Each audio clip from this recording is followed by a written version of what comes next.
Hello, and welcome back to another episode of the Lone Star Capital podcast, episode 38, with a very special guest, the one, the only, founder of Fully Funded, an incredible new mastermind, as well as Silverman Capital. Sam Silverman, how are you today? I'm good. Awesome. Well, of course, as always, with the founder and principal of Lone Star Capital, Rob Beardsley, and myself, the Director of Business Development here. Quickly, before we get into the interview, we have our Houston meetup on March 12th, our New York City office mixer on April 4th, and of course, we have Best Ever Conference in April. If you are a capital allocator or an LP looking to meet with us, there you go. Please email us to set a meeting if you are going to be at those. But getting into the podcast, I think some things we want to talk about is we're very good friends. We know each other well, so we can kind of pull back the curtain and not go as surface level as a lot of other interviews will be. I know you want to talk about this to start, which is talking about health, relationships, and money. Some things that you obviously care dearly about, all those things. So why don't you dive into those and maybe the order you'd like with health, starting there. What's your viewpoint and outlook on health? How do you take that? I know you just did some blood work and maybe some urine samples, and your age came back at about 20. Very good, as you're not 20 years old, unfortunately. But why don't you kind of deep dive into how you view the world of health, and we'll go from the other options. Yeah, so I think for me, there are different things in life you solve for, right? And luckily, I've been able to get to a place in which I don't make decisions based on money anymore, right? At least the big ones. So when you get to a place where you have time freedom, financial freedom, location freedom, what you really don't want to have happen is your health is entirely not well. I mean, if you have those things, right? If you can have your time, finances set, location freedom where you want to be, and you're trapped in your own body in that sense, right? There's no reason to go do it.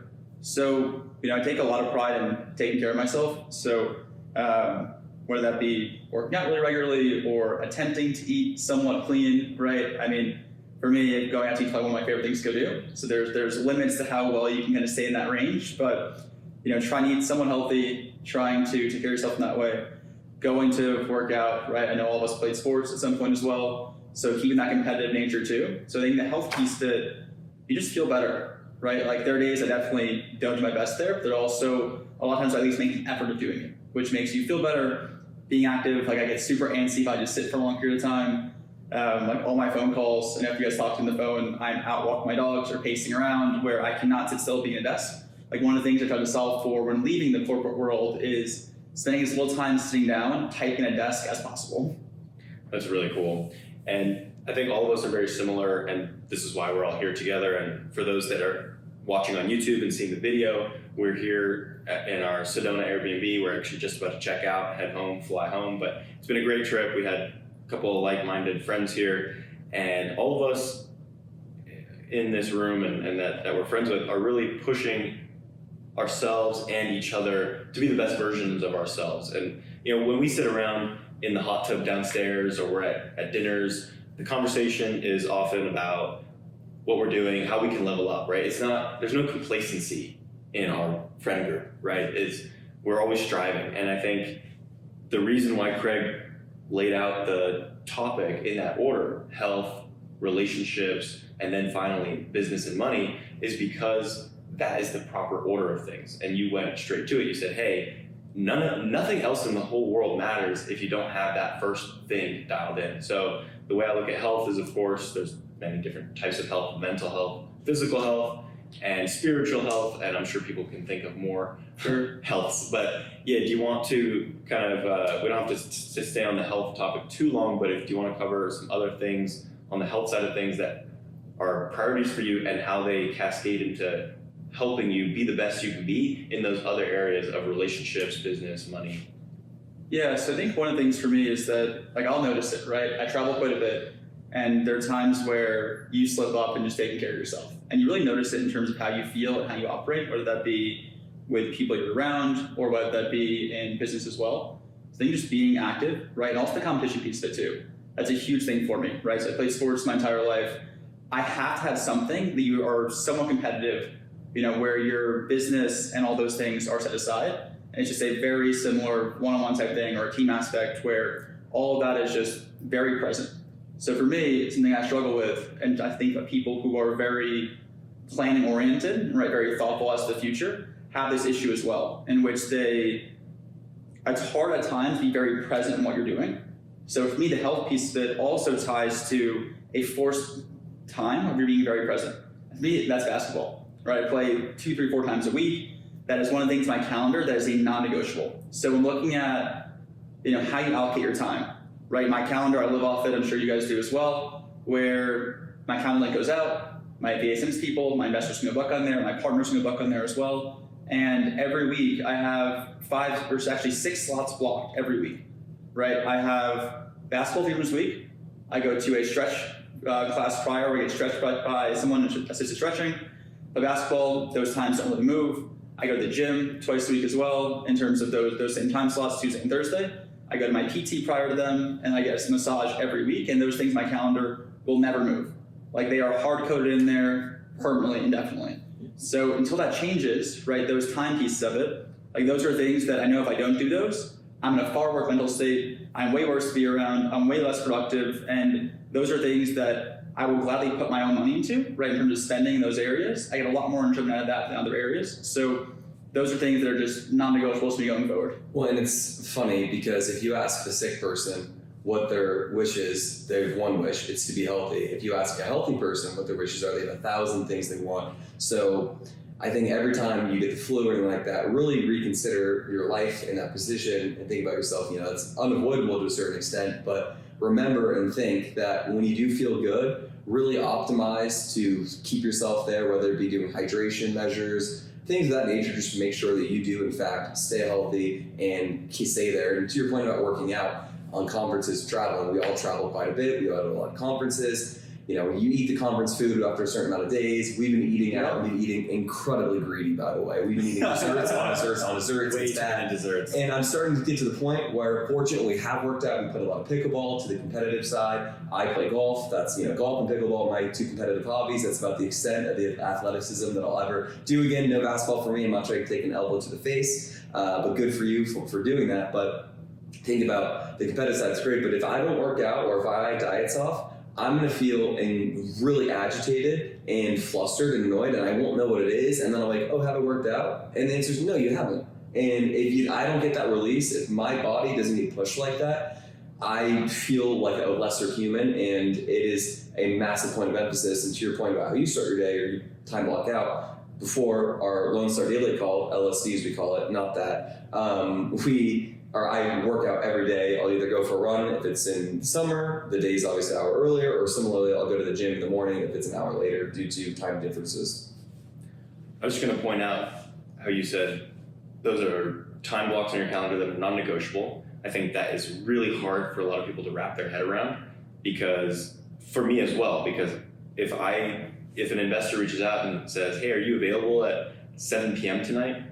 And it's an important investor, I'm likely to say yes, and I'll just casually move that boxing class that I wanted to go to or whatever the case may be. And so I really want to take away that and implement that into my calendar. And that's something that I've been working on and trying to actually create a solution for. And there really isn't anything complicated about it. You just have to plant your flag and put your foot in the ground, and that's it, right? And it's more of a mental thing. And you also made an important point about money and how it is important to be able to spend the money in this type of way, to be able to afford stretching and physical therapy and massages to feel your best, right? And good food to feel your best. Well, the other thing as well, you could argue, is by playing basketball. I know this is a little bit of a dramatic example, but like for those couple hours that you're playing basketball, you could have been working.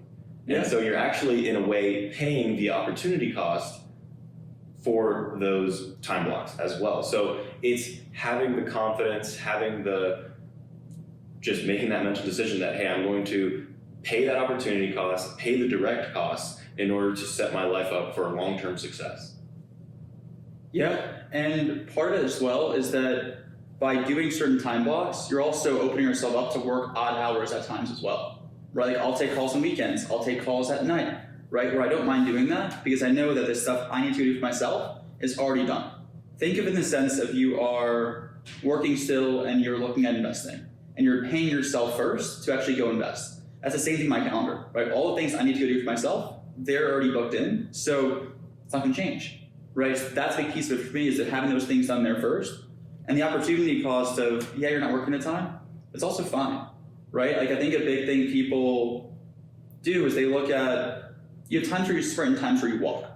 And most people aren't willing to go sprint, they can go walk. They're in a perpetual state of just jogging, right? Half pace their entire life, and they'll keep doing that their entire life. So for me, there were stretches where my life didn't always look like that, right? In the corporate world, there were 90, 100-hour weeks where I was getting shipped all over, right? Marriott status for it, right? Horrible sleep and just cramped legs. And so it's part of like understanding that, hey, this is a time period where you're gonna go eat shit for a window. And most people aren't willing to do that. But then because of that, you open up so much more time from that for yourself as well. And I think I realized it a lot too when starting Fully Funded. We were really lucky in the sense that had a few posts go viral, had a lot of interest. I feel like we have a unique place in the marketplace as well for what we're offering, especially at the price point that we do and making it more accessible for people, is that we had a ton of demand. And there were weeks where I had 80 new calls of people looking to have a preliminary conversation on what we're doing. And those calendar blocks, some of them were there, not all of them were there. Basketball days were there 3 days a week. The other 2 days a week were not there. And I was realizing that I had an hour, some days to go fit my stuff in. I was rushing. I was really stressed out, right? And that will stress me out. The work stuff, I can take call after call after call. I enjoy it, right? Give yourself time to detach now. So what I changed was now every day there's a block. Now it's been the shift too, is that I was becoming anxious from my day was booked every single slot for 2 or 3 weeks out. I now block every Monday, fully blocked. You can't book on there. For the reason that if I had that investor who wants to go talk, hey, Monday's blocked for things like this, right? Or Monday's blocked to actually get work done that is working on the business versus in the business. It's very easy to get sucked into the business, right? Especially if you have stuff going on, or you become an employee in your own business, which you need to do for periods of time, right? Getting from the 0 to 1, you are an employee in your business. But when you get past that point of stability, you need to be able to remove yourself from the business and work on it. So this is where those counter blocks take into the bigger extreme of, hey, I want to keep condensing the amount of time I take calls and really block them out where I can be super focused for a window of time and have time to go think clearly and think longer term about what I want to go do. And it's also part of the benefit of being in a position where I don't need every single dollar coming in, and you can think more holistically about both your life and the business as to what you want to do and what you want it to look like. Yeah, absolutely. And I've struggled with that before too, because a lot of times I'm such a slave to wanting to take a call and to go above and beyond, and people are really appreciating that and recognizing it. But what's really challenging and problematic for myself is when I have a call 15 minutes here and then 15 minutes later, 30-minute call. But guess what? That 30-minute gap right there, usually the 15-minute call is around 5 minutes late. That 10-minute gaps, I can't get anything meaningful done there. So there's nothing worse than a choppy schedule, to your point. So I've, similarly to yourself, have time block Monday and typically Friday where I won't let a meeting in, but I will do, any outstanding emails or kind of projects that aren't urgently needing to be done today, but the clock is ticking to get those done. So to your point, if you condense the hours and make your calls come in, people will abide by your calendar there and respect it and fill it in accordingly. Otherwise, they know that, okay, well, if that's not the case, I don't want to speak to them next week. I need to get it in here, and they'll work around that, which is beneficial. Obviously, we try to accommodate and bend over backwards to make sure everyone's solid, but if they can abide by that, or if I can kind of take one in on Monday or Friday around, something else, that's fine. But to your point, no, there's nothing worse than a choppier calendar where nothing can get accomplished. On to the next topic. Can I jump in? Yeah, so we covered health pretty well. I'll add on the mental health side, meditation. I know that's something that I recommended to you recently and offered to you, and I don't know if you have any sort of meditation practice, but when we're talking about getting kind of frantic in the mind or feeling anxious, or you said it's difficult to get your mind in the present moment, and a very good solution is to do things that are flow activities, right? That put you in a flow state. Basketball puts you in a flow state, boxing puts you in a flow state, anything that is in that sweet spot of it's difficult enough that it requires your full attention, but it's not so difficult that you're discouraged and you're just gonna check out. So yeah, flow activities, and then also meditation is kind of, it's deliberate practice of putting yourself into that flow without the external stimulus, right? So meditation, I think, is a really, really cool life hack. But if you don't mind, I want to jump to, it was a nice segue now that we've covered health, right? We've solved all the mental health problems, all the physical health problems. Now we're on to relationships, right? Because the way that we see it is, how can you expect to go out and build and grow successful, healthy relationships if you yourself don't have a healthy relationship with your own mind and body? So anyway, now that we solved all those problems, let's go to relationships, and starting with something you mentioned, which is very important to you right now, which is fully funded. Do you want to share just what you're working on there? Yeah, so if you look at the reason we created Fully Funded was to really help people actually take a step further back. So my background, I led teams in sales in the tech world for quite a while. And what I found was that no matter how well you do there, there's a limited window you have to really capitalize on it.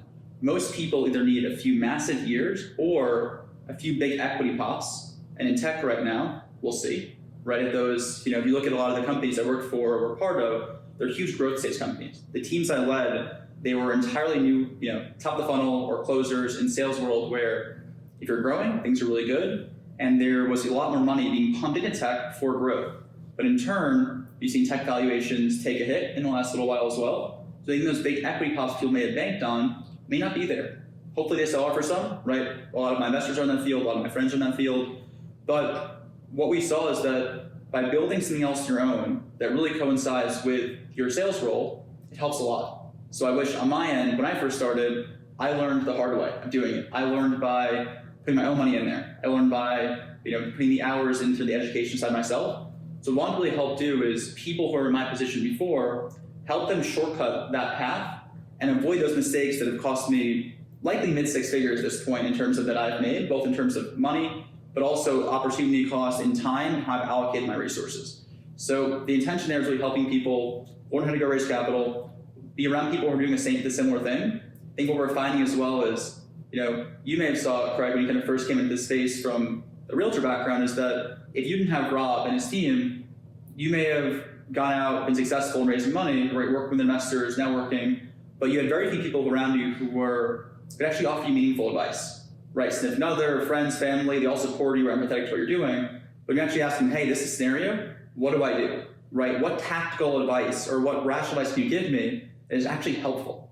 And there's a huge gap there, right? We also feel as though there's a market for this, but a lot of the competitors are really priced in a way that is not attainable for people in terms of it's a really big check to go, right, what we wanted to go do is make this really accessible for people who want to go learn how to do this, right? In turn, create an ecosystem of people around you who are all working the same thing, right? I think there's huge value in community right now, especially that many people in tech now work remote. Many people in this field now work remote. So I think the feeling of community, having people around you doing the same thing, all working to get better.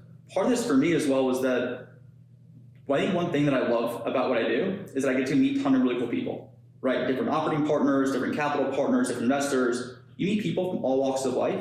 That's a huge thing in terms of building your tribe around you, right? Of people who are doing different types of things, exposing different types of things, whether that be on actually going on a trip in Cabo in a month and a half with someone I met through my group, right? Where they actually, contrary to most of the community, they buy businesses, right? And it's a really cool experience for me is that something I want to get into in the future is how do you learn from people who are at similar levels to yourself in different areas and make yourself really well-rounded in that sense too. So part of it is meeting really cool people. Now I get to talk to 40, 50 new people a week. And part of that is that you meet cool people, you think about things differently. So for me, yeah, it's a great business financially. It actually helps. It's a flywheel for my other business as well in terms of finding capital partners, networking, establishing yourself in the space and the platform, but also the people you meet. That's what the biggest value of the community itself versus the actual money you make from the community directly. Another thing I want to point out, which is so important, you hit so many things that I want to kind of unpack deeply. First off, vendors, resources, people at your disposal if you're getting new in the business, you want to raise money. The amount of time and learning curve a mastermind like his could provide with regards to making the correct choices on the front end for relationships with operators, the lawyer, the legal team, people to produce your podcast, things of that nature that might take a long time for someone to vet someone solid. You're gonna basically avoid all the mistakes that potentially you've made and other people in the community have made by virtue of the herd mentality of making sure that you're with the right people that are smart, that are solid, that have reputable sources, as opposed to going out and trying to find everything yourself. There's a lot of value in that. Yeah, I think a big thing too when you really start diving into this space is that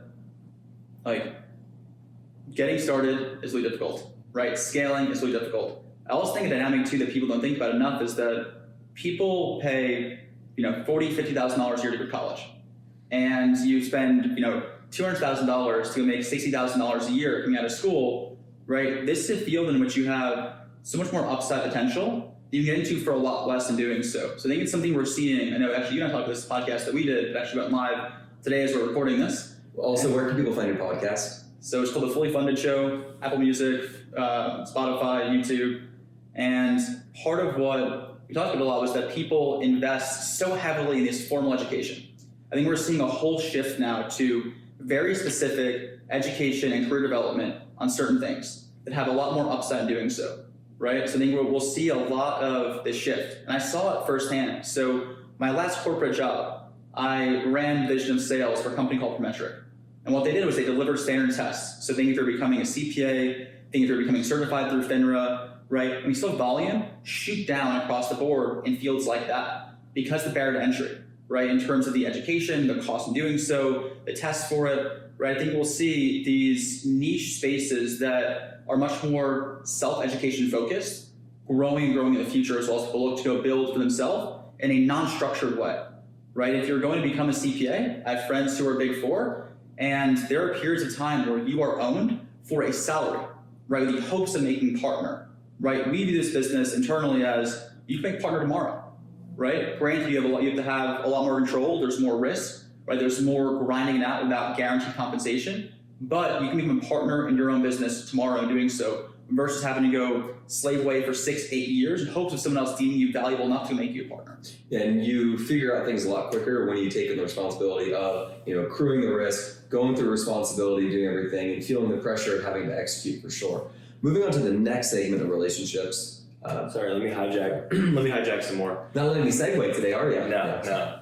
So, and hopefully I didn't lose my train of thought here, but we're talking about relationships, and we're talking about, that's a big topic that we covered in our podcast about kind of the way that traditional education is changing. And I really think it has seen its peak, and we're seeing controversy in the news, and I think just the Ivy Leagues and universities are just losing their allure in general, right? Yeah. And they were this thing at the very top, wow, it's amazing. And I think people are seeing past that now, and I think things are changing. Obviously, we've seen employers get more comfortable with people who are not college educated or college dropouts, et cetera. So I do agree, and I think that there's this new wave of kind of vocational school. It's going back to kind of the trades where it's, hey, I'm not just going to go and study all these different things. I'm going to actually go get that precise knowledge that I need that's going to be the turning point for me to go and launch this business, which is exactly what you are working on at Fully Funded, right?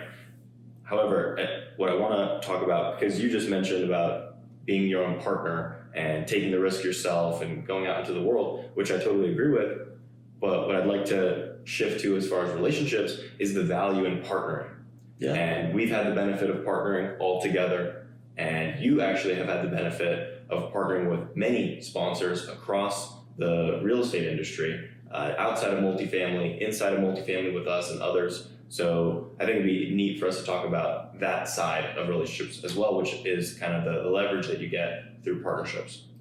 Yeah, so for me, I'm not a jack of all trades, right? I think there's actually very little value in that. There's a lot of things I'm not good at. I'm very well aware, and there are things you can go hire out for, outsource, and delegate to. And where I focused was my background was sales. I love the psychology behind it. I love the process behind it. I love the math and the science behind it as well. And for me, I'm like, okay, I like this space. I want to be involved as much as I can, but I'm also okay giving them control and finding experts in a given field. So I built my entire business around how can I go find things I want to invest into, me personally, because this is all I invest into myself. I have nothing in the stock market, legitimately zero, for better or for worse. I think I'm in now 65 different LP deals across the last handful of years. And you get a lot of exposure to what you want and what you don't want in a partner. And for me, I'm like, okay, I can go find partners in different asset classes, markets, and specialization that are experts in that field, in that market, in that asset class, in that structure. So for me, I'm like, okay, I can go find like Lone Star, right? Great partner operating across the Texas market in multifamily. So like they're my partner for that. If I want to go find someone who actually buys deals that they don't ever sell, I can find a partner there. If I want to go find a partner that has a level of liquidity to offer my investors, I can find a partner there, right? So I can be really diversified across the deals that I do and be known as Sam, the person who finds really good partners in different asset classes, present different opportunities to my investors and partners, versus like Rob, the leader multifamily in Texas, right? You're putting yourself in a box in doing so. But for them, he's building a full company around it. That makes sense. I didn't want to do that. I wanted to be able to go latch on to really good people and basically make my business who can I find that's really good, and then go hand off portion of the responsibility and partner accordingly with them. So I've gone very, very deep in two parts, right? One, in finding great partners and vetting them, my own capital first, own resources, because if I lose my own money, if I give Rob $1 and he loses it, my cost $1. If I have investor one here and I give Rob $1 of their money and Rob loses that $1, right? That impact to me is way more than $1. This actually goes on topic too that I'm not sure if you're planning to cover it, but people always ask in deals, how much money does a sponsor have in this deal? I don't care at all. I'd rather work with someone who has a very big social brand they've built, because the reason that if someone who's very public facing, right, has something that goes bad, the news and media, they'll let you have it. And in turn, that impact is way bigger than any money that he could have put into it, because he can go make it back, right? Money is not a finite resource. The reputation you have, you could take, like look at the old adage, like you can build it up over your life and lose it really quickly. And something that's what we worked on really well is that how can we go find partners who are really ethical, right? You can come back from errors of performance, or you can come back from certain bad decisions, but you can't come back from lack of transparency, ethics, right? Like every deal we do, I'm in 65 deals, there will be deals that do not hit the projections. That's life.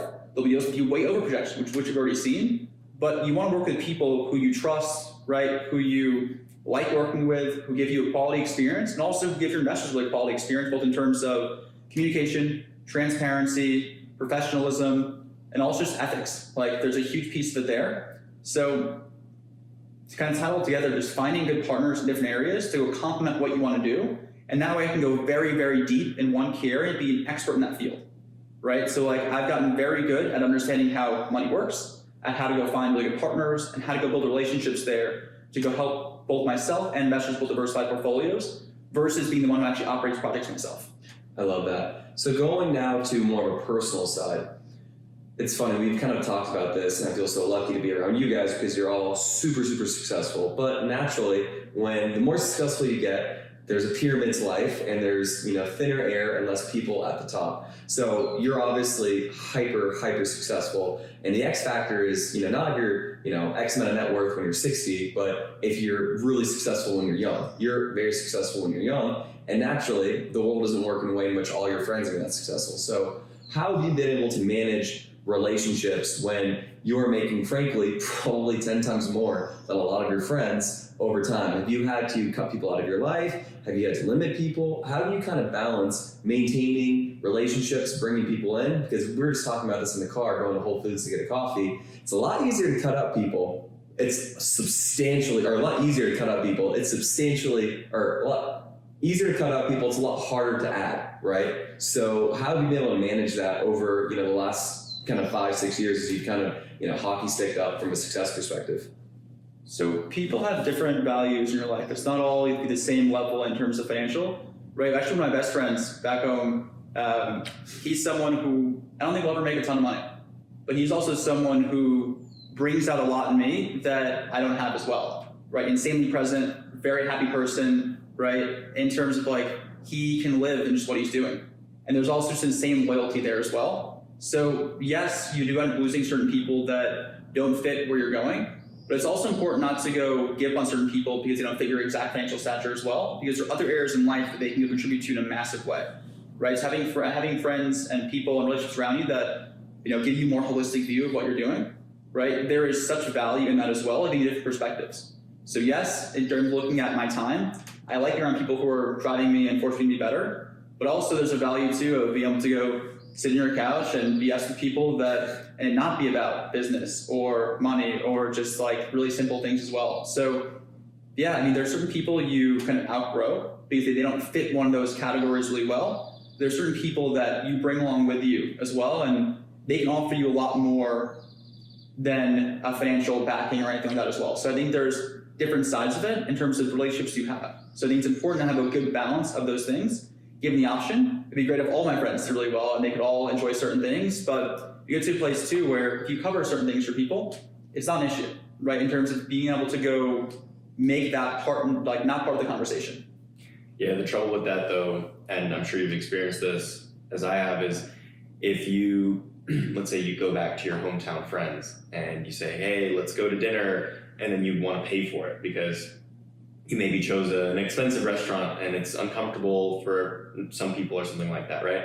It's not so simple because some people Get offended, they harbor resentment, or it's just dicey. Money is always complicated. Things are tricky, but what have you noticed that as well, or how do you manage around that? It's tough because even if you look at just like a friend's birthday dinner, of like where are you going, right? Or where do you suggest to go do? And where do you suggest to go stay if you go on trips, right? All those things, you isolate yourself in a way, right? It's tough. Like there's not an answer that's just for black and white. It's a delicate conversation no matter where it is. And it's also always the elephant in the room too, right? Of that people don't often say it, but people are thinking it, right? Are doing certain things, it's the back of their head. So there's not really an answer for it. Like it's something you just kind of navigate, and it's a case-by-case basis, and yeah. Do you think you've ever, it's probably the answer is yes, but how often or if ever have people kind of quit you or like have become incredibly jealous or resentful of your success? Because that is a very real thing. As you start climbing the ladder of success and you want certain things, you want to do certain things, some people are getting very jealous and get uncomfortable about it and are going to, frankly, as they say, hate, but are going to hate on that one way or another from an insecurity perspective. So have you had to manage that at all? Because I know you are a very unpretentious person. You don't wear the flashiest clothing. You're Johnny, or you're Mr. Lululemon. You don't have. You're not a crazy. You're not a spending McSpenderson guy. Like you're very modest how you live. You obviously prioritize dining and experiences. Obviously, you want to live in a nice place. You have one expensive toy, whatever. But you're not crazy to the top. But have people kind of harbored resentment in your opinion, or kind of silently kind of left your life because of your success? Yeah, most likely. I think one of the biggest things to notice, and this is more of a previous thing as well. So a lot of my friends growing up, right? I grew up in Brooklyn, New York, and a lot of them ended up staying there, right, or doing different things. Brooklyn's much more the creative type area versus the very business, right, type area. So people in that area who are very successful, you have a lot of actors, you have a lot of people in the film or art industry, and the business side of it is people like in that make a ton of money, right? If they hit it big. But how they think is very different than someone who's made it there from the business way of it, of growing a growing company. And I think one of the biggest ways that I've noticed it was just you lose a lot of friends in an area if you move, if you start becoming more successful, if you start focusing on different things. So I'm definitely conscientious of it, right? Because that does, even if you feel as though you have outgrown people or they've outgrown you in a way, and it just doesn't align to what you want to do anymore, who you want to be, you still feel that, right? In terms of losing those relationships that you've had for so long, in terms of access to people in a given way. So to answer your question, partially, yeah.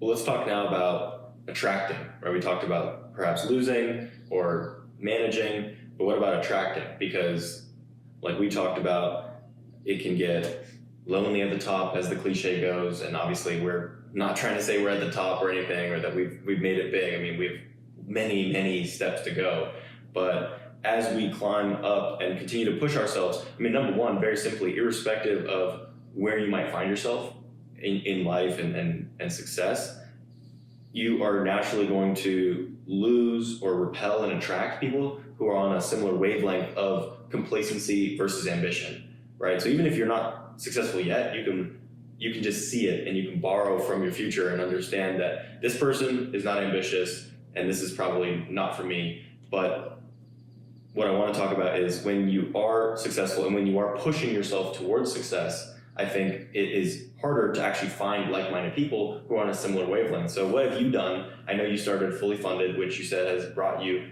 amazing people, and I know you've mentioned some people who are high net worth, very successful. This person you're going to Cabo with, which I think is really special. So what other ways have you gone about attracting high-level people into your life that are either at your level to push you or above you to mentor you and things like that?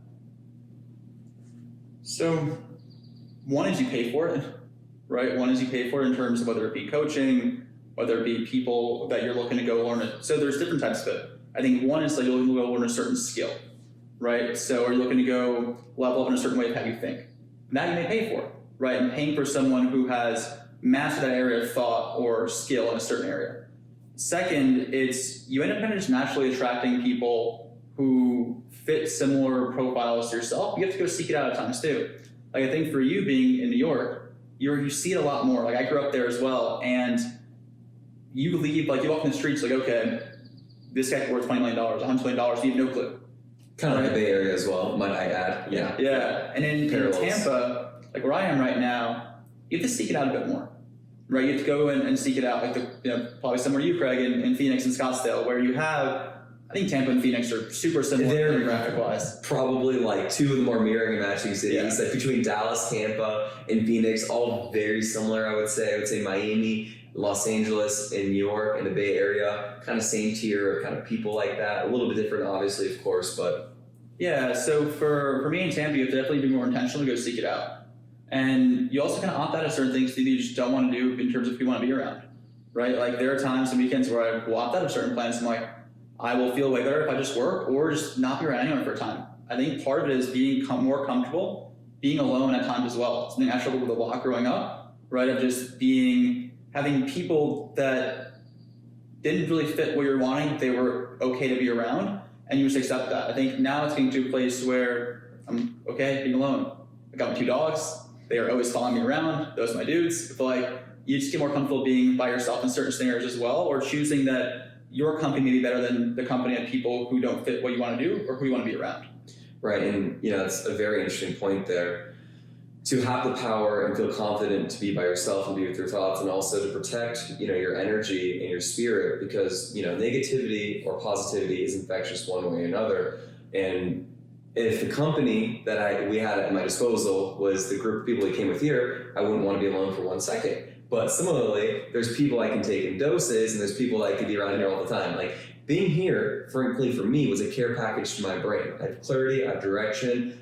Just in our conversations, casually going to coffee, you help shift paradigms in my brain. You help me think and calibrate how I want to do things when I get to certain points and levels. So it's super beneficial to make sure that you've got people in all range of the spectrum, and everyone's an expert at something. It's just figuring out what they're the expert in. It's also important too, like I find a lot of value in people above you who you try and go, emulate, right? People who are a few steps ahead of you, people you aspire to be like, but also, I got picked out of the bullpen, right? When I was in sales still.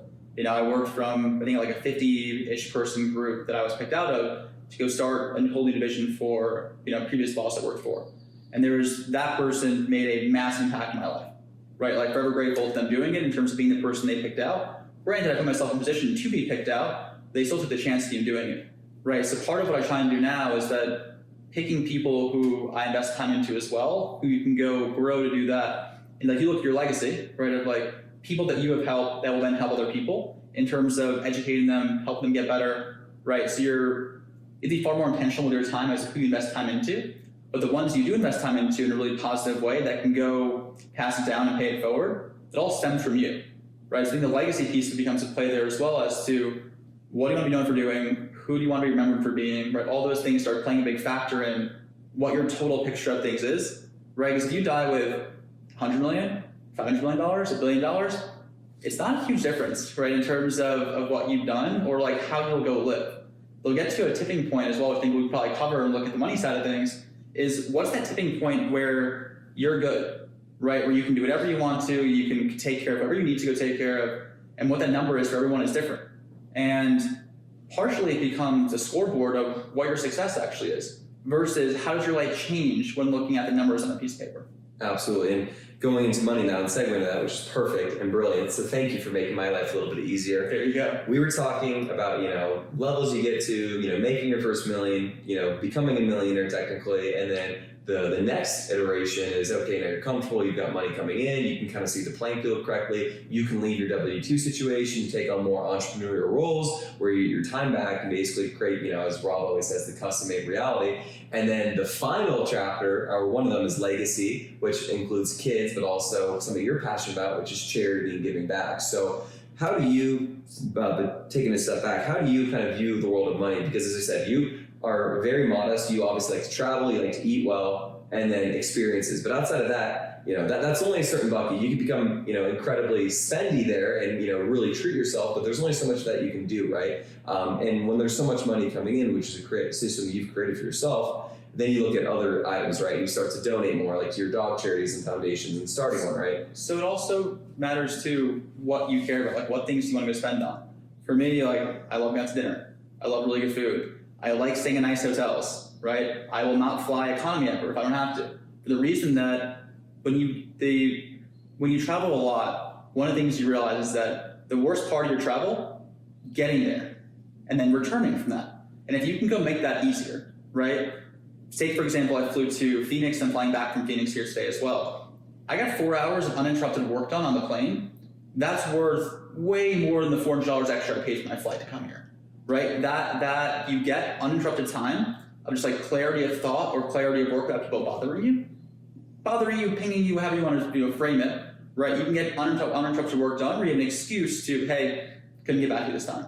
That is so valuable. And also when I get there, you feel more refreshed, right? So it's also understanding what are those things you want to spend on and spend on those things, with zero regret, zero holding back in doing so. I think people, at least for me as well, you have a scarcity mindset of, I've been very financially independent for a long time, and you have certain burdens you carry with you from family members, from people you support, right? And when, it's understanding that you can actually go spend now, right? Getting to that tipping point of, I can do this and not think twice about it and not feel guilty of doing it, right? There were times at first, when I first started doing pretty well, where I'm like, I can't spend on that, right? I can't do that. And you start shifting is like, one of the big things as well is I went to a high school growing up where there was a ton of money there, right? A ton of money. And like, we were never, we were always stable as a family. Like, we're never in a great position. We were always stable.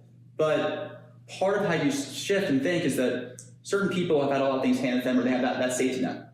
I never had a safety net where if I go to zero, I'm at zero, right? And luckily I have good friends where I can have somewhere to go stay, right? Things like that. But part of what you learn too in doing it for yourself and being, quote unquote, self-made in that standpoint is that I can go to zero and be fine, right? Those 2 years of making it back would really suck, but I can do it. I can confidently say I can do that. And that's where your perception shifts of, I can go take certain risks. I can go spend in certain ways. You start getting confidence of, okay, I've got this will last me this long at this lifestyle if I make nothing else going forward.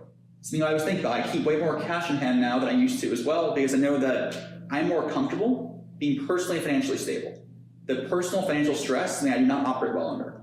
The business stress, like, I'm all for it, right? The stress of growing, building a company, but the personal financial stress, I don't like it. So I keep a lot more cash in hand now. I'm more conservative in certain areas, but it's also really powerful, impactful, knowing that if I went to zero, I can go make it back. Like, those skills you build in doing it, you don't lose those. Absolutely, and you become gritty and resilient from trial and error and becoming entrepreneurial and being entrepreneurial. And with that said, stemmed a lot of thoughts there about growing, or being around money.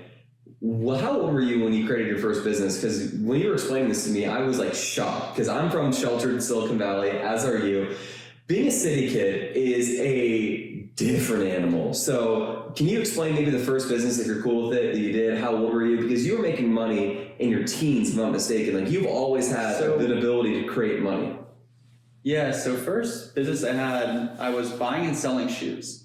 Like, I was a big sneakerhead. My mom actually just moved recently. I moved back into her place, getting some work done to it. And she found these pictures of these old Nikes, old Jordans that I had in the house. And for me, we may actually have to pause it for a second here. We'll see about it if we have to. Yeah, we might be interrupted, but keep going. Yeah, Okay. So for me, the first business was the sneakers out of the house, right? Buying and selling sneakers, going to the events, flipping shoes. Then from there, it quickly extended into team night parties, where you would rent a big event space. You would get teams of tickets, teams of kids in schools. This is my first exposure to actually the sales side of the world, right? Where I would go, rent an event space. We would get a DJ to come, no drinking, right? Basically a big nightclub for kids at an event with no drinking, and you have kids that sell tickets. So the first thing, I'm like, okay, if I can go get teams of people, to go do this for me. Way better. So I ended up with, I think, 50 different schools. And I had a ticket sales rep. Found the popular kid in each school. They sell tickets for you, pay them a commission. And that quickly, I think we were doing events at the Alt Building, right? So where Fashion Week was in New York for the last handful of years. It's on 17th Street in New York. And you learn a lot, right? Like you learn a lot in terms of the scarcity, in terms of the FOMO piece of the event, right? So that business did really well. I think we did 6 events. Almost that probably made $400,000 or so for myself in that period of time. And how old were you, by the way? I don't know if I just missed that one. I think I just turned 15.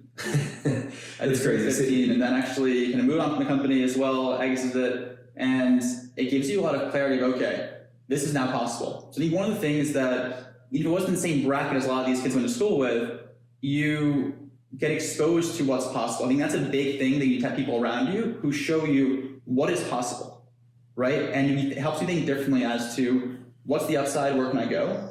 People will say, for example, you're from a super small town, and like it's also, I think a factor here too is like the average age. This is hypothesis, not confirmed. The average age likely getting married in a super small town, likely way younger, because okay, this is who I know, these people here, these are my options, right? This is who I'm gonna go find, whatever it is. But you go to a bigger area, like I think the average age of likely getting married in a place like New York, likely way higher because of what's around you. So I think just seeing, you go to a place like New York as well, you see, okay, there's $100 million penthouse in these places, right? There's these buildings, there are these watches, there are these suits people have. It makes you think differently of, okay, this is actually possible. So luckily for me, even though I wasn't in that bracket of people, I was surrounded by it. And you go to private school, all the kids' parents, they travel for the weekends, they'd have parties at their house, you get to go to their houses, and you're like, holy shit, people live here, right? Like people live in these places. And it just opens your eyes to, okay, this is actually possible, this is tangible. Even if I don't have it myself, it makes you think bigger and think differently. Part of what I think people have a gap in right now is they think way too small, right? If you have to think bigger as to what's possible, like say you're goal setting, and I was working with a coach recently, did this, and we listed out goals for the next 3 months, and I'm like, I have to change nothing to hit these goals. Nothing has to fundamentally change in my life or my business to hit these goals that you're going for. And when you start thinking differently of, okay, how do I go from, you look like the 10x rule. How do you go to 10x or 100x what you're doing? You have to think differently and operate differently than if you're, okay, how do I go grow 10, 20, 30%? That's really interesting. I know both of us actually had the experience of working with a performance coach, health coach, life coach type of thing. I know ours were different, but we did it around the same time, and we kind of discussed it with each other as well.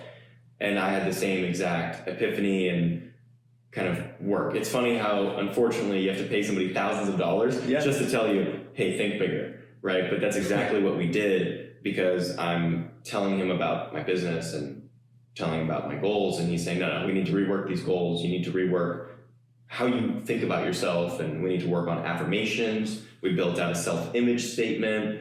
It's some kooky stuff, and I'm not all gung-ho about all of this kind of woo-woo stuff, if you will, or like staring in the mirror and you're the man, right? That's not me exactly, but it is a really interesting process to get inside your mind and understand that the most important thing and the hardest thing that you need to do is actually to develop a 10 out of 10 belief mindset. That's the hardest part. Once you have that 10 out of 10 mindset, then your mind will find ways to create whatever that belief is a reality.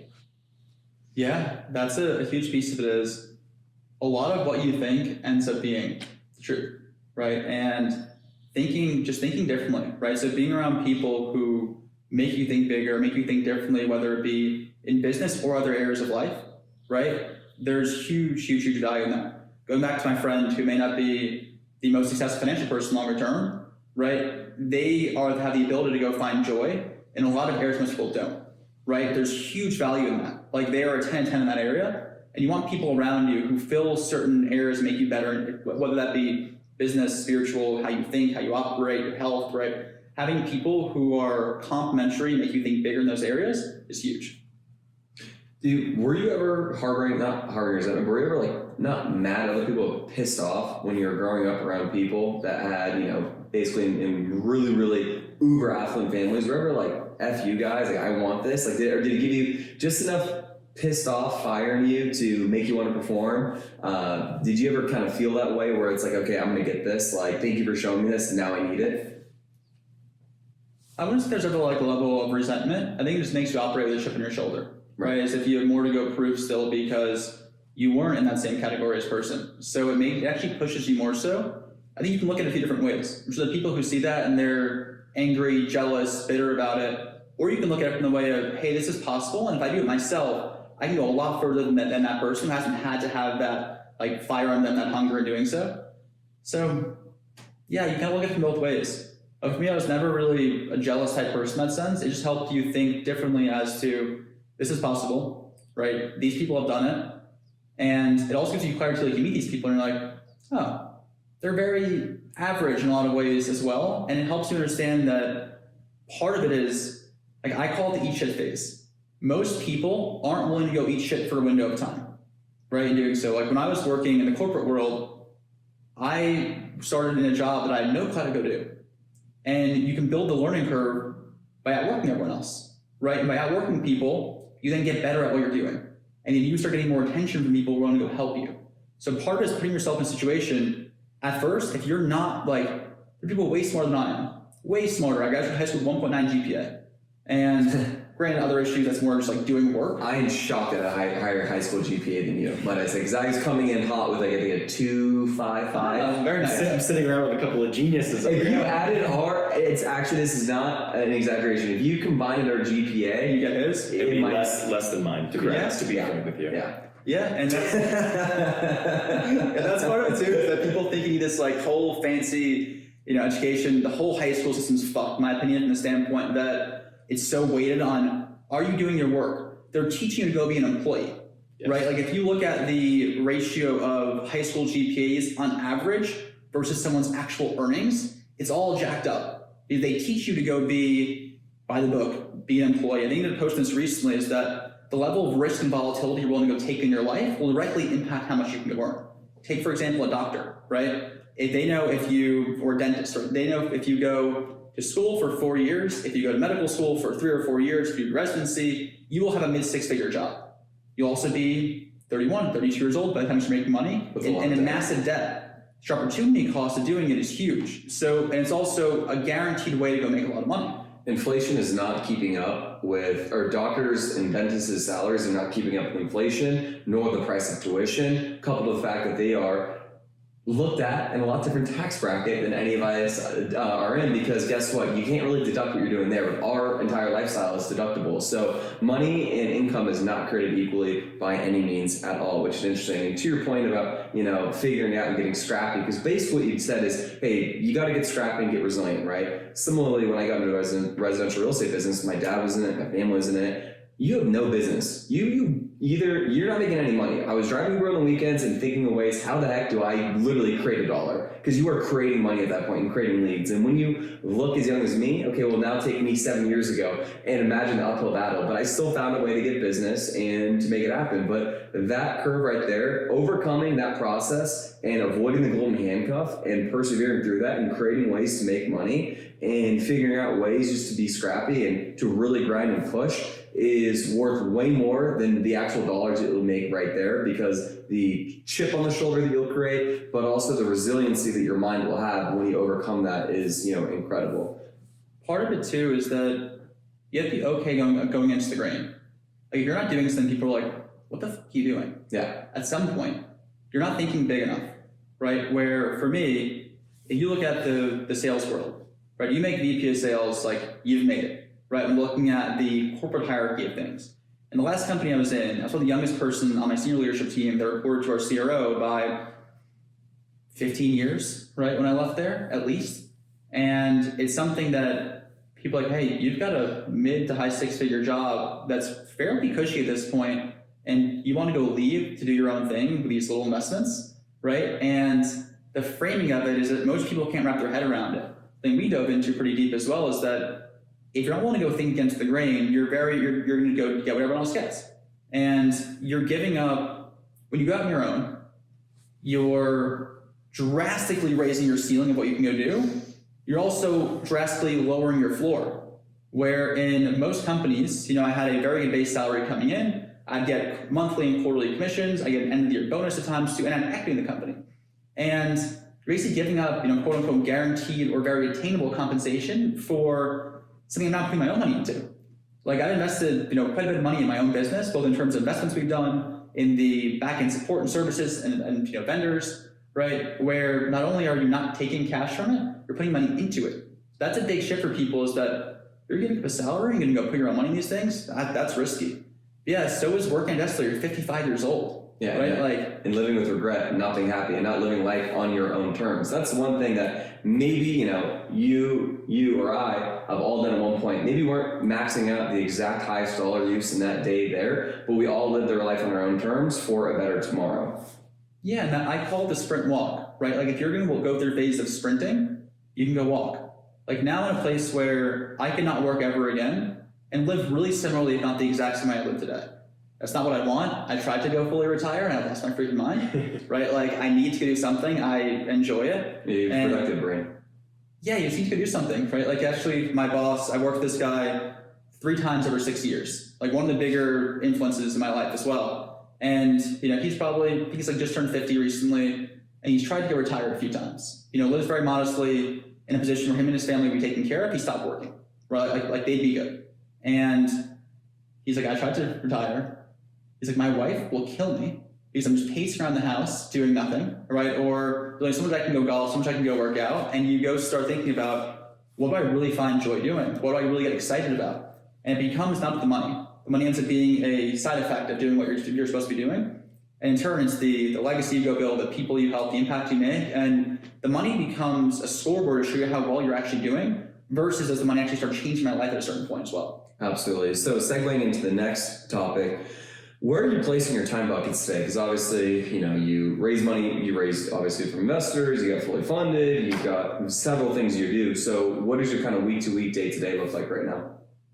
So right now, like week to week, it's a lot and fully funded in terms of net new calls. So I have 3 main businesses, right? Fully funded, which is a mastermind for people who are looking to go learn how to raise capital or get better raising capital. Second, I run capital markets for a firm called TechBuster. We buy Airbnbs, short-term rentals across the United States.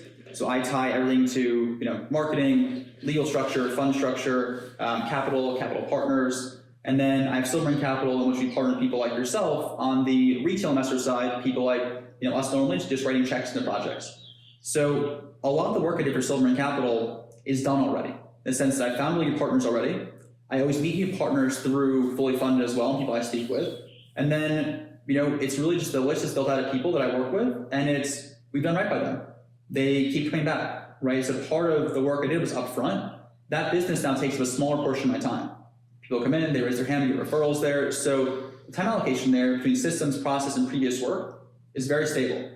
Now my time is really split between both fully funded and TechBuster. TechBuster, the intention is to go part by both fully funded, right? To meet more new people who potentially be capital partners for us. If they end up being that, awesome. If not, totally cool too. But part of it is, if you want to go build a network of people around you, you have the intention of making it a flywheel. All these businesses now tie together. People can be involved in 2 or 3 different areas of it, and that's awesome, right? So you can go very deep in core relationships then too. So part of it is you get really wide with people you know, you also get really deep with certain people that fit a certain criteria that offer something for you as well. So right now, I'm a big believer in doing yourself 0 to 1. I think we're getting towards that 1 right now, fully funded, where I do all my sales calls myself. I do all my content myself. I do the entire business myself. Right now I have a VA, Kimberly, she's a saint, and she helps me manage my inbox and social media. So if you reach me on LinkedIn, you're talking to Kimberly, she'll set you up with us. It makes sense. She's great. But sound familiar? Yeah. But part of it is that I wanted to get it 0 to 1 because I think that my background's being on a sales floor, where if you can't go be the best rep at that time and master what you're doing, you can't teach people to go do what you're used to doing if you couldn't do it yourself. So there's a huge value of me getting to a place of, 1, where I can go train someone to do this myself, which I already have some in mind, my really close friends, which is a huge piece of it. Like you guys, childhood friends, now working together, awesome. I have a similar thing working on now as well. Bring actually my best friend on to come work with me at Fully Funded, which what's better? Part of it becomes, when you look at things, is yes, what do you want to do, but also who do you want to go do it with? Right. And that for me is something that means a lot to me as well. I like them paying more than I should because of it. And I look forward to that as well. I wish you could say the same, right? But because my comp's great, I love my boss, I love my partners, all is good. But yeah, so a lot of now is just getting to a place of critical mass in the community. Right? The bigger people join the community, it's for the people who are there. So I'm like, okay, I want to go sprint and get this built as much as possible so that people find a lot of value in it. I'm a big believer in, I want people to come join and it feels like they got way more than what they paid for, right? In terms of the experience they have, the people they meet, the network they build, right? So now getting to a place where I can hopefully hand some of that off as well, just free up my time. And up the Mondays, those are blocked out, I start working on that, but actually working on the business, right, versus in it. Yeah. And building out systems, building out more process, building out things I can go delegate with, and then allocate my time elsewhere too. Like I love building businesses and companies. The last 3 years, I built 3 companies, right? Silverman Capital, I built part out of TechVestor, I built fully funded, and I have other ideas that I want to go build. And part of that you have to go do is freeing up your time to go think more clearly about that and actually start executing on that, right? So, I'd say, at the end of the day, couldn't tell you, right? It really differs day to day, which I also like too, right? Certain times you focus on certain things, and it gives you that new, fresh excitement, right? Gives you, keeps you energized and going in that sense too. Yeah, I love that in my role, you give me kind of carte blanche to really do whatever is necessary ad hoc. I get to do sales, always love sales, get to tour properties, get to go to conferences, get to meet people in person.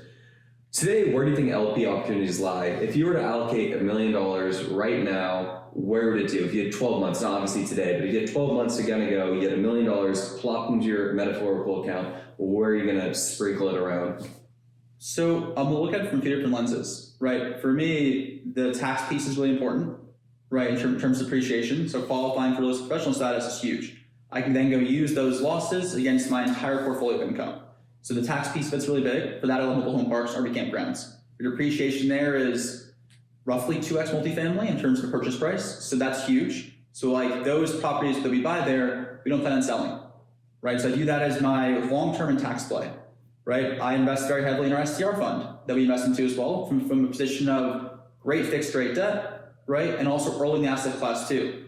We saw it happen multifamily, mobile home park, storage, where institutional capital flows in and cap rates compress. So what that means is that the valuations on their income go up. So I like the STR space in terms of being early, having a level of moat and scale there within our business. Multifamily, I still like as well in terms of opportunistic purchases from people who have to exit them right now. Right? Whether your fund structure is coming to close, whether your debt is not great, whether you're looking at taking your gains and going to retire, right? Having a level of distress from the debt or seller side is really appealing right now too. And you're finding values that are artificially deflated due to interest rate environment. So you feel as though we have an advantage in those areas. And then right now the debt side too, right? I partner on a hard money lending fund in the sense that that's more appealing, right? You're really serving a niche in that space that the average American can go for these single family homes that people are working on. You're creating a property that someone can go live in and help solve the housing crisis there too. And because of how the rates are relative to the interest rates, right? That's actually pretty reasonable to go lend and where it's attractive for both parties there. And that solves the liquidity. So I'd say likely a lot of money would go there until I found projects in the first 3 areas to go put it into. So you'd start with a bucket of capital in a hard money fund, and then basically whatever the best deal presented itself over the next 12 months or so, you basically allocate maybe $100,000 a piece to, like I said, 10-ish projects roughly. Yeah, so like you break it up. And the way I view it too is that it's a portfolio, right? Some stuff will be above, some stuff will be right around, some stuff will be below. But if you can blend it across that, you're typically pretty okay. Yeah, absolutely. Next question here. Let me just text my digital. Give me 1 sec. Go for it. Yeah, we can edit this too out, of course. I like, by the way, how you did that and you just said, so if you had $1 million today, right? I think it's clunky when it's, so the next topic is, right? I know we talked about that, but yeah, that was a good one. Why do you want to be in funds and not, own anything outright? Like you like to go in buckets. So I'm very curious. Like I think you own a house right now. You're selling it. I think all the things that you've owned individually, you've kind of over the last, I want to say 6 months to a year, to my understanding, you've kind of unwound that, right? So why do you want to be in a position where you invest to, the people like us? What is your experience been to lead you to that conclusion? It comes down to 3 things. 1, headspace, right? Like those things I've owned myself are a massive weight on you personally in terms of your time and thought tied to them. Second is diversification. I don't want, I want to be able to go put money in different places in terms of different operating partners, different markets, different structures, different levels of liquidity, different hold times, different reasons I invest into those projects. And third, I want to be hands off, right? Like I want to go find people I trust where I can then be entirely hands off in that project, right? I can have confidence in them that they're going to go execute, and I can be hands off to do things that I find more joy and value in longer term, right? Like I like building companies and building things, whereas running an investment for me isn't what I want to go be doing. I want to find people who are excellent at doing so, but not actually operating myself. I think this also spills over into our personal lives. You and I were having a conversation. Of course, at some point we will buy our primary residence, but I think there's a ton of value and leverage associated with renting. And I know this is an age-old debate, but I think you and I kind of fit more in that renting camp because of the opportunity cost. Rather than putting that money towards the down payment on where you live, that can be a lot. You can go and invest that into a plethora of deals, just like how you outlined with that $1 million. So how does that philosophy spill over to your personal life? I know I kind of gave that piece of it away.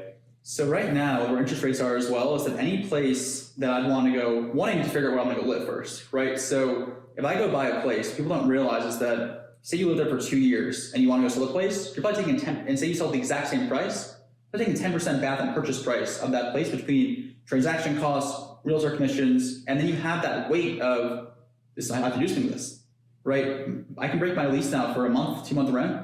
That's nothing in terms of not nothing in terms of dollars, but nothing in terms of here's your check, I'm done, right? Where you have that, like that's a really nice thing to go have in terms of the mental capacity there. But also the places I'd look at going to purchase, depending where they are, you have a meaningful amount of capital gains then from down payment, and then your mortgage was probably 1.5 times at least what your rent is. So your cost of living in that place is actually extremely high, especially if you factor in selling it in a few years. So what I'm currently doing is I'm renting, right? Until I know exactly where I want to live, and I'm okay making an investment into a place that is purely an emotional instability type play, right? No one can go take it from you. No one can go, kick you out of there, right? It's a place that I know it's not going to be a good investment, right? In terms of purely the financial side of it. I'm also on a place now where I'm dead set on I want to live here. Like if I knew that, maybe I'd go look. But right now, I'm okay kind of having that low weight type of life where you don't have things holding you down and tying you to a certain area. The only thing that you have tying you down is your 2 lovely dogs. So outside of that, you're as nimble as can be. And the interesting caveat I will say to your equation, living in Florida as opposed to myself in Arizona, and similarly to New York, you have this issue too, is Arizona, your holding costs are peanuts. But in Florida, I have someone I know right now that is selling their house in Florida. And they said, listen, I bought it for $1.2 million, but now it gets reassessed every single year. And I have a basis now of a $2.5 million house. When I bought my house, my costs were substantially lower, but now with insurance costs being through the roof as well as property taxes, his holding costs are really expensive. She's like, I need to move back to Arizona now. So, depending upon where you live, that could be a very, very expensive, unseen kind of expense coming up. Yeah, and it's, when I do buy a place, I'll hopefully be in a position in which the financial piece of it won't be a factor in the decision at all. Right now, I can make the exact place and not think twice about it. So I'm gonna wait till I wanna live in the place. This is the place where I'm gonna have kids, live here for at least 10 years, right? And go stay there. But until then, I don't wanna own anything. I'd rather have the flexibility. I was gonna move once a year, every 2 years, right? I wanna go try different places and see this is where I actually wanna go live permanently. Because when I go do make that next purchase, it'll be a purchase in which it'll be very meaningful if I have to go exit for whatever reason really quickly, and that's gonna be a very expensive decision. So want to go try 2 different areas, want to go see how I like it, and then eventually I'll go buy the place I want to go live versus buying a half step up of where I am now. Yeah, I have a couple points to add. So I was actually watching a Richard Wilson video a while ago, which I don't know if you know him, but he's Family Office Club. Club. And he talked about, so he's obviously interacting with ultra high net worth people on a daily basis. And he said that the most common mistake that people make post a major liquidity event, right? He's interacting with people who just exited a business for 100 million, 200 million, et cetera. So the most common thing they do and then regret is they get that big lump sum of money and they go buy their dream house. They go buy, as JC, our friend JC says, the big boy house. Yeah. So he said other things too that can't get mad. And so that decision is an emotional one. It's, wow, I finally made it. I want to get the big boy house. And then they regret it because it's a lot of house. They have maintenance. They don't even want to live there. They want to move or they want to be traveling. They don't use half of it. They don't use half of it. So that was an interesting parallel, and I think it couldn't be true. I think at the end of the day, everyone's going to have their own philosophies, but I agree with you. I think unless you have the mindset that you're going to live there for 10 years, I think it's difficult to justify. But I think something even more interesting that I want to bring up is the difference in your philosophy versus someone who's also very successful, maybe just a little more successful than you, and that's J.D. Rockefeller. So I'm currently reading his letters to his son, and he talks about control. And I don't know the ins and outs of his businesses, but obviously he was in the oil business, and for him, he kind of competed with Andrew Carnegie in the steel business and the iron mines. I thought it was like steel only, but that's interesting. Yeah, well, maybe I misread, or I don't know, who knows. But no, what I'm reading is, for him, it was all about control. He would go and find these businesses, and he is explicitly out there to monopolize them, right? He goes to Cleveland, and he's looking to monopolize the oil there, and he wants to control every element, because he needs to not only control the oil that's coming out of the ground, he needs to control the pipeline, the distribution, and all that. And for him, the control was the critical factor. And for you, you don't want control, right? It's an opposite philosophy. So it's interesting to see how you can be successful in more than one way. For him, ownership was actually not what he was looking for. For him, this is actually the most radical concept that I've heard recently that to me, it's like, I don't get it. For him, control is everything, because if he can control it, he can grow it, he can manage it, he can actually control it to then benefit his other businesses, right? So he can maneuver that way. And the way he viewed equity was dead equity, right? The same way that you might look at equity in a house, for example, that's just sitting there, right? That's dead equity not working for you. He viewed ownership or equity in a company as potentially dead. Like, for him, it'd be better to bring in a partner, give them 10% equity in the business, and then that's moving the business, that's going to grow it faster. So that's a really radical concept, because as a business owner myself, I own Lone Star Capital 50% with my partner Ken, and that, our mindset is, well, we're owners of the business, we need to hang on to ownership of the business. And Rockefeller would say, no, you need to own 51% of the business so you have control, and then that 49 needs to go work for you.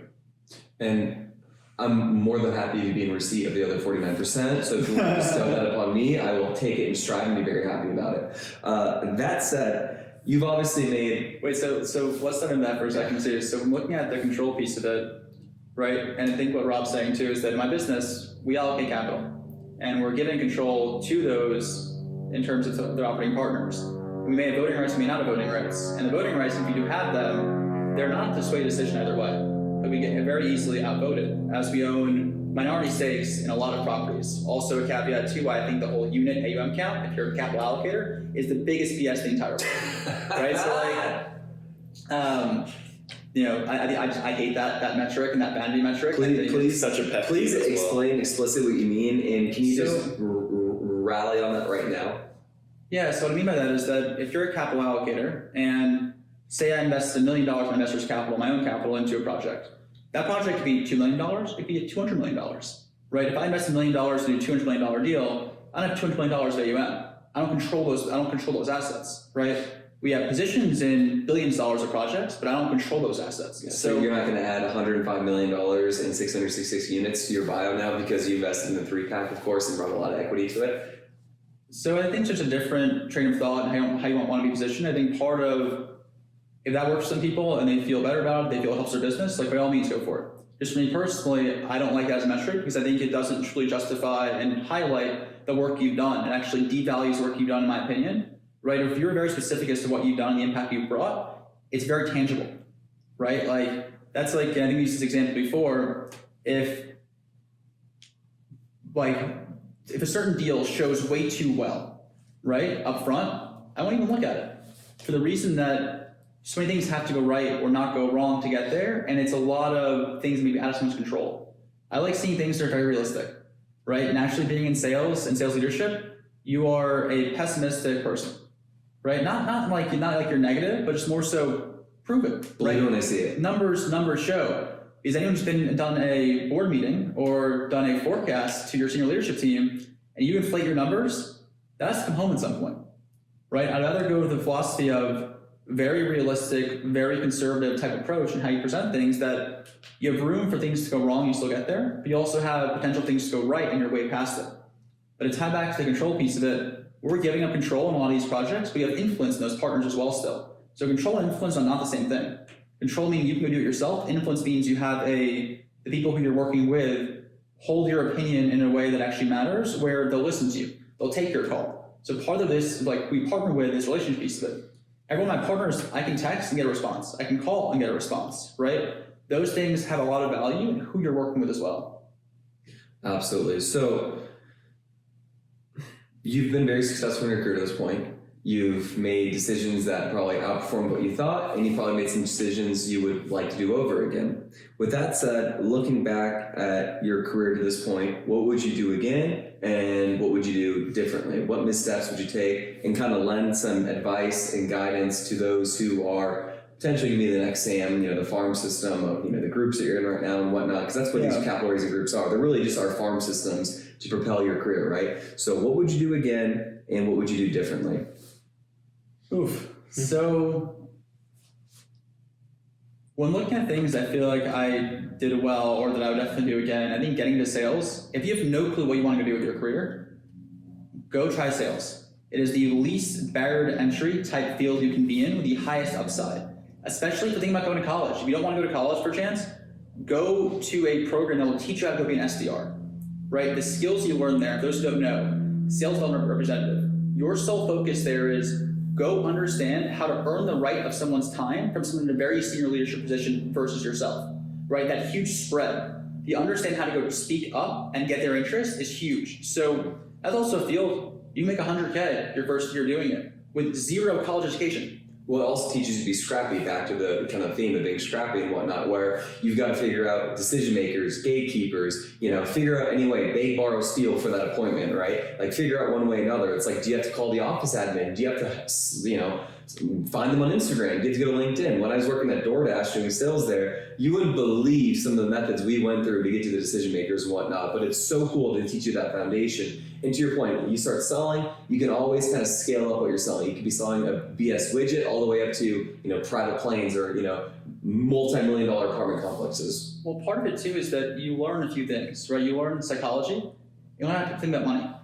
And understanding how to go leverage those things to find win-win scenarios for people is the biggest single attribute you can go have. Is how do you find a situation that feels as though there's no end and making a win-win scenario, right? In sales, people often view sales as a sleazy type of profession, right? A I win, you lose type scenario. If you can go figure out how to go have someone arrive to the conclusion you want them to arrive to and they feel as though it's a good thing for them, right? You are in a really good position, whether it be business or life or whatever it may be. Right, so I think the sales piece of it's huge. Understanding the psychology side of it. Also, I think a big attribute people don't have enough is being willing to work for far less than you're worth for a period of time to then be paid far more than you're worth going forward. Right, the exponential return. Leverage. So that I think I did a good job of. I think finding the people that are willing to take a chance on you. Right, like my first boss I had worked with the guy a handful of times, and it was a small startup at first, probably 30 people. I would live in this guy's office and be like, Sam, get the fuck away from me, right? Because if you have access to someone who has been a multi-million-dollar earner, right, who has exited companies, who has raised millions of dollars of capital from venture capital folks, and you're 21, what do you better do with your time than harass that person until they're so sick of you, but sick of you in a way that are like, this guy's a pain in my ass to get away, right? If you're anyone who's led before, leading A players versus leading C players is an entirely different mindset you have to go have. Right, C players, at times, you give them a goal, they go to the goal, right, try to help them get better at it. But if you have true A players, they're going to be a pain in your ass. And the people who can actually lead those people well, that's a skill set that will do. The level of people you can go lead will likely dictate how far you can get in your business. And leading high earning, very type A type people that are very demanding and will challenge what you're doing. A lot of people, I dealt with that in early my tech career as well there, where I was better than my manager, right? I thought bigger, I was more strategic, my trajectory was way higher than theirs. They were already kind of peaking out where they were. And not in a way of bragging, just in a way of that they had no clue what the fuck to do with me. They had no clue how to go handle someone who pushed them more than they pushed themselves. And you that's when you start seeing the, not jealousy, but just they feel a threat from you. And that's how they retreat, they push you down, right? You'll never be pushed down from someone who's in a position where they feel like they're better than you, or they know they're better than you, right? And for me, having that boss was someone who, say you're a 6 out of 10 in some given area, right? And you're doing tasks that require you 6 out of 10. You'll likely be a 6 out of 10 for a while. But if you have someone who's willing to go give you that chance of saying, hey, this is something that you're probably not ready to go do, go figure it out. He's really good at that. You were always good at really pushing me and setting the pace and allowing me to do more and wanting to level me up. So I appreciate doing that. And hearing you say that really reminds me of kind of my progression in career at Lone Star. You also said something earlier too, which I just want to unpack for a second and really put a point of emphasis on, which is establishing a win-win situation. And also what I always do, and I always say this, is like, okay, well, let's just cut to the chase. Let's get to what's in it for you. And I will lead them to that conclusion. I will say, hey, this is what you're projected to make, because no one works for free, and we're not going to pussyfoot around the reason why you're talking to me, which is because you want to make money, not just because X, Y, and Z, but what's in it for me and establishing that right away, which sales will teach you, of course. So basically, the biggest thing that I'm understanding from what you do, again, is just getting into sales, which you did. Is there anything that you would like to do differently? So I think when I started in the real estate business, so first I started buying single family houses. Great experience. Gave me a really clear picture of what do I have no desire to go do. Right, I think I told the story before, but my moment of this is not for me, I had a tenant drive over their sewer line who was drunk driving a tractor. And I had a property manager in place, right? You think a property manager buys single family homes, put a long-term tenant in there, really passive. Whoever said that is so full of shit. And my property manager probably called me 15 times that week. We had a board meeting that week, presenting to the whole company type thing.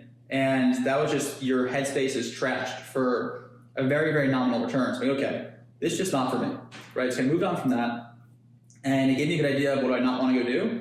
I think I need to go do that as well to understand and get the clarity as to what I do want to go do. A really good way of figuring out what you want to do in terms of how you spend your time, figuring out what you don't want to go do makes it a lot more clear to figure out what you want to go do. So that piece of it was super helpful for me.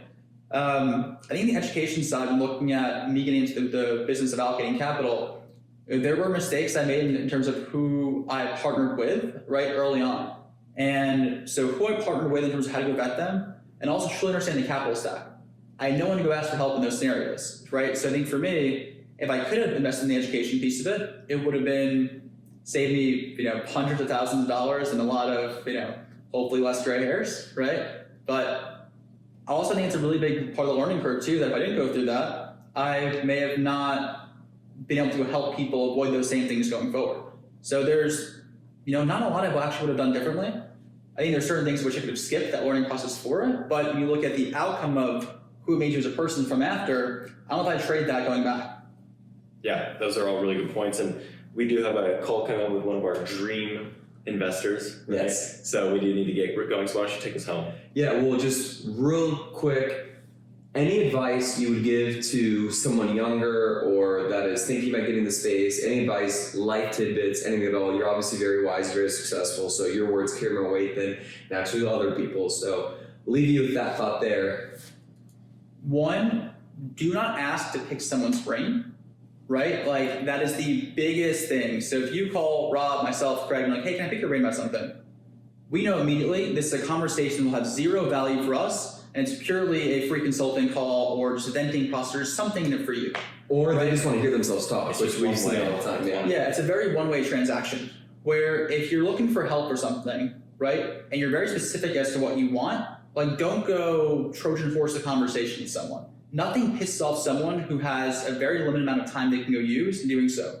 Or don't go say, hey, I'll work for you for free, right? The biggest thing is, hey, Craig, I know you're looking to go scale the amount of capital partners you work with, is looking to go do bigger and more deals. I actually, I'm really great at leveraging LinkedIn. Can I go help you find a few new prospects to talk to? And if I do that successfully, will you take an hour every week to go talk to me and help me in this area? Way easier to say yes to, right? At least they have the conversation going where they realize that it's a mutually beneficial situation, right? Where there's, a value transaction. Another thing on that theme, by the way, do not, I repeat, I read through your messages and my messages, do not send me a paragraph this long. If you think I'm gonna stop to read that, you're high as a kite, okay? Like, you are high as a kite. If you think you're gonna send me a Harry Potter like novel, get out of here. Like, you are absurd, Yeah. So I guess this is a touchy subject for you. Well, I gatekeep a lot of stuff, so you don't have to anymore. You're not in the trenches like me anymore. Fortunately, I'm trying to buy your time back. So, Absolutely. and I'd also say too, go learn how to go sell or go try to go sell before you go into. Nothing's wrong with being a doctor or being a lawyer. I want to be a lawyer. Luckily, I can't read well enough to be a lawyer, and I didn't have money for law school. Yeah, you and me too, buddy. But so for me, like, go try and go sell. Because what you'll quickly figure out is either you'll love it and you'll have a path to earn a lot of money and it'll help you in other areas of life, or you'll realize I have no desire to do anything near this, and you're more comfortable knowing that you gave us some upside and do something else you may enjoy more or find more happiness to do it. So learn how to sell. And go one other thing too is don't try and go master a ton of different things. Go pick one or two things and be the best person at that thing. So for example, say you're a barber. The average barber doesn't make a ton of money. I know what I pay for haircuts, right? I know what other people pay for haircuts at times. The average person $100 a cut now. See? But that person is probably excellent at their field, but they can charge you $100 for a 40-minute haircut, right? So when you look at that side of it as being the best haircutting person, you may make more than someone who went to college for 8 years to be a lawyer, right? So what I was saying is that figure out how to be the best person in one given area. Whatever that field is for yourself, be really, really good at it. So that way you can go charge premium rates for whatever you're doing, right? So being the master at one area, inch wide, mile deep, I have that philosophy. I know other people haven't, but for me, that's what's really helped me separate myself is being very, very good at a few things. And luckily they are worth a lot of money in this industry. I love that. Well, if someone wants to reach out to you, if they want to join Fully Funded, if they want to go to your event that you're going to be probably hosting for Fully Funded, I'll give you a little free ad here in November. How and where can people find you? What's your email? What are your reach outs? How do you want people to go to you so your assistant can message them? So I appreciate now that I have to do that you mentioned it as well. You bet your bottom dollar on that one. I appreciate that. Fullyfunded.capital. You can check all our stuff out there. I'm super active on LinkedIn in terms of some of the most active social platform. I'd say LinkedIn or website, fill out a form, reach out to you. But LinkedIn, super active there too. Awesome. Well, thank you so much for donating an hour and a half before we depart here to be on our show. We look forward to just truly working with you more, incorporating you in everything we do. We feel so grateful that you're such a partner and an ally to Lone Star. We both, so funny, have been able to mutually call and help kind of sell our products mutually with referrals and references, and we vouch for you all day long. We were so excited that we got to meet you in Miami a couple of years ago, and we look forward just to seeing where our relationships go, tracking our careers on all aspects, spiritually, mentally, physically, financially, so on and so forth. Thank you so much for catching this episode of the Lone Star Capital Podcast. Yes, that is right, the Lone Star Capital Podcast now. We'll catch you next week.